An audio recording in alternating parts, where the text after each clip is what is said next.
Control isn't wisdom. It's fear pretending to be responsible. The tighter you grip life, the louder it reveals what you don't trust.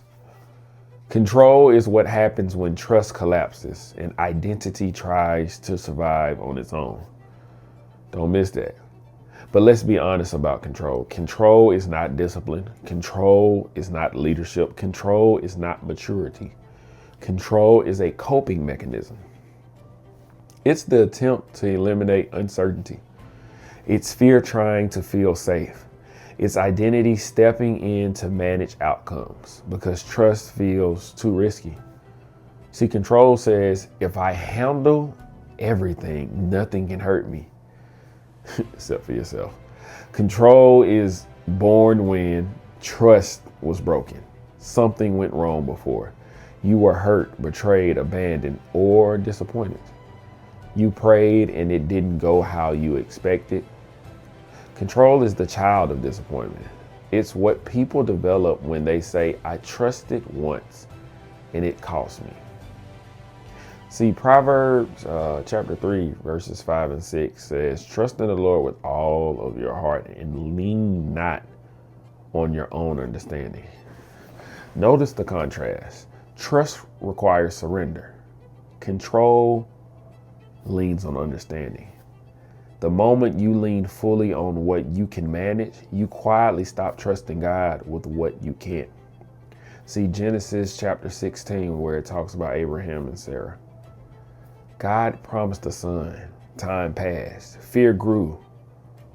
So they controlled the promise. They didn't stop believing God. They just stopped trusting his timing. Get that now. Control reduces anxiety temporarily, but neurologically, it keeps the nervous system hyper alert, trains the brain to expect danger, reinforces the belief, if I let go, something bad will happen. That's why controlling people are exhausted. Control calms fear for a moment, but it teaches the brain that peace only exists when you're in charge. It's like a drug. This is the shift though. Control turns identity into responsibility. You stop being a child of God and start becoming the manager of outcomes. You feel responsible for everything. You micromanage people. You overthink decisions. You struggle to rest. You can't relax unless everything is handled. That's not faith, that's survival mode. Know the difference.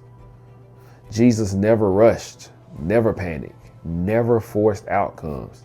He slept in storms. He waited 4 days before raising Lazarus. He surrendered his life instead of controlling it. Why? Because identity settled makes surrender possible. Let me say that again. Identity settled makes surrender possible. Control is the enemy of trust, and trust is the evidence of identity. You don't let go because you're careless. You let go because you know who you are and whose you are. Surrender is not weakness. It's not passivity. It's not irresponsibility. Surrender is deciding that God is more trustworthy than your ability to manage outcomes. And if you made it to this part of the video, you already know where we are. Say it loud and proud as we declare this. I release control. Come on. I don't hear you loud enough. Say this loud because we're activating something. I release control. I name the fear underneath it. I stop managing outcomes that belong to God. I step out of survival mode. I trust God with what I cannot control. My identity is secure. I don't need to grip. I can release and trust God.